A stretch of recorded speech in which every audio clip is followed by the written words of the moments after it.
Hello ladies and gentlemen, and welcome to Season 21.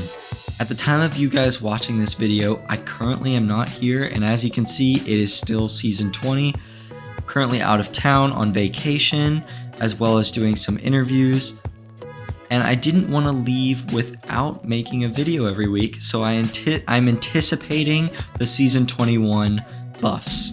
This is going to be part 3 of my 3-part series, in which I try to guess or go over what I think is going to be the meta in Season 21. And last but not least, we're going to be going over Titan. If you guys haven't seen the other videos, please check them out. I'll leave a link to it. And other than that, thank you guys all for the support and all the love on the previous videos. I love being surrounded by a great community, and it's great to know that there are people like you all out there.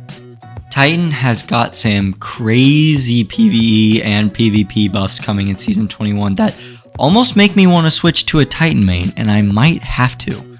There are a lot of exotics getting reworked for Titan. Firstly, I wanted to take a look at Second Chance for PvE. Second Chance currently gives you a second shield throw melee, lets your shield throw pierce barrier champions. While this is already great and it's not getting that big of a rework, I think it's big enough where it might make this thing meta. Currently in PvE, Void Titan is played a lot with the Bastion Overshield bubble. It is just too viable and high level content like Grandmasters and Raids. With this coming in, the rework will make it to where you still have a second shield throw and you still stun barrier champions, but now your shield throw weakens enemy, which if you pair that with the aspect on Titan, will make them all volatile as well. Not only does it weaken enemies, meaning when you hit anything, even a barrier champ, it'll weaken them, but if you pierce a barrier champion with this, you're going to get your melee back instantly. Meaning, when it is barrier on a GM, you do not have to worry about running a barrier gun. You can just throw these things on and you'll be ready to go. Now, there is one other gauntlet that I think is going to be insane in PvE. That's Point Contact Cannon Brace. These things are doo-doo. They suck currently. They're like F tier, worst exotic ever in Season 20. But at the time of this video, I bet they're everywhere, especially in PvE. Shoulder Charge got nerfed in PvE and it doesn't do as much splash damage as it used to. So it usually only kills about one enemy per Shoulder Charge, especially when you're surrounded by people. The thing that does do a lot of splash damage is Thunderclap. Thunderclap is amazing, especially with Insurmountable Skull Fort, and it is only going to get better with this rework. The rework states, Lightning Strikes now jolt targets, and it is increasing the PvE damage of the Lightning Bolt from 50 to 200, and being amplified will now increase the damage and their extended range by 50%, which if you're using an arc melee and getting a lot of arc kills, refunding your arc thunderclap melee with the perk itself, where defeating targets with your thunderclap melee restores melee energy, you're just going to be spamming melees back to back while amplified with a damage buff, clearing ads like crazy. You can throw some hands-on mods on there. You'll get your super back really fast. This is going to be meta, I think.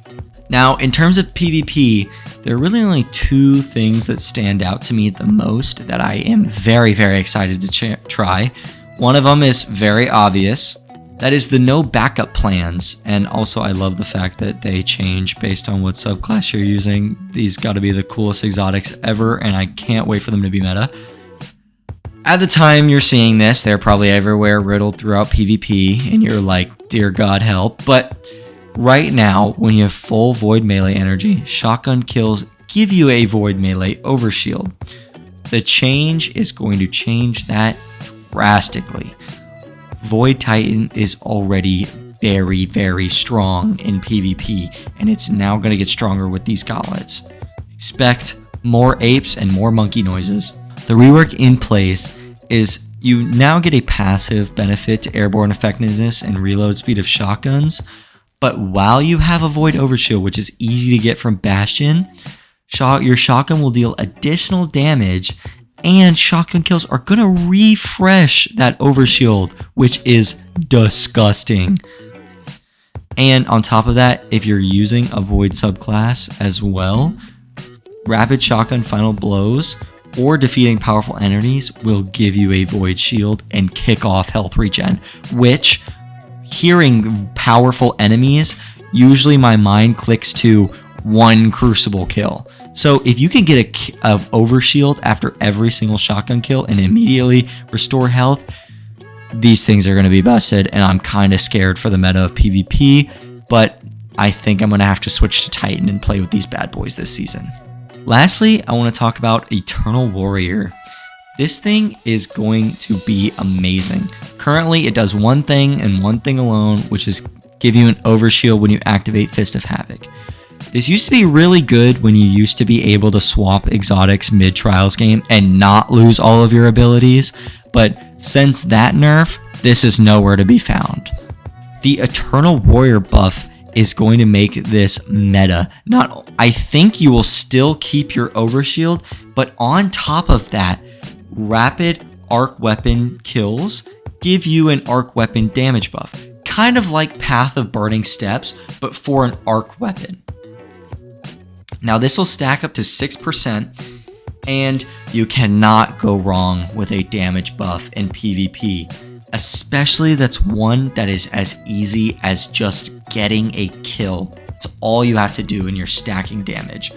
So I think this is also going to be a really well used build, especially if you play Arc Titan or you're really fond of arc weapons like Found Verdict or maybe the Cantata 57 that Banshee was selling a while ago. But other than that, that is what I think is going to be the meta for this season, Season 21. I know it says Season 20 in the corner. I'm recording this early, but that is what I think is going to be the meta. Let me know in the comments if I was right, if I was wrong, what build you guys are using with it, because when I come back, you best know this is the character that I'm hopping on. But other than that, I hope you guys enjoyed the video. Check out the other 2 parts in this series if you have not. Can't wait to get back into recording off my vacation. Thank you guys for all the support on the videos recently. Like and subscribe if you want to. Peace!